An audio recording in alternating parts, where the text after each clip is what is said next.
ka ngai to in hun kal ka nga le ile sinung sunin o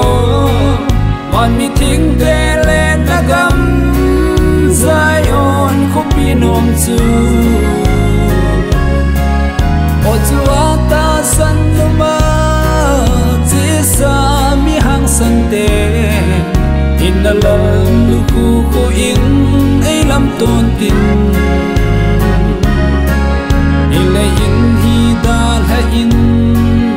o iti le kan hum ta dem o ban kana Zion katun sot kam sana le sung antama kisim kot kha hoi ta chu asuna ton solin kel moi no ba zing zeng sule zan le phat kisim au ngai po le ami him te ngai dan sang chung nung zo ai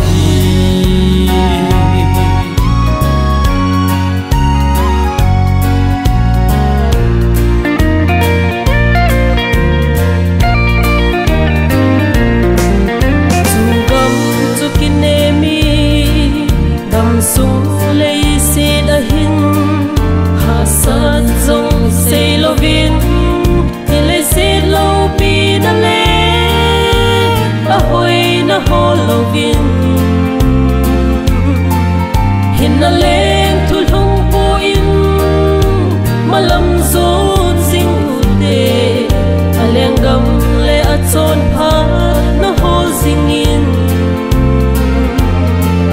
hilai set ngai nat na zo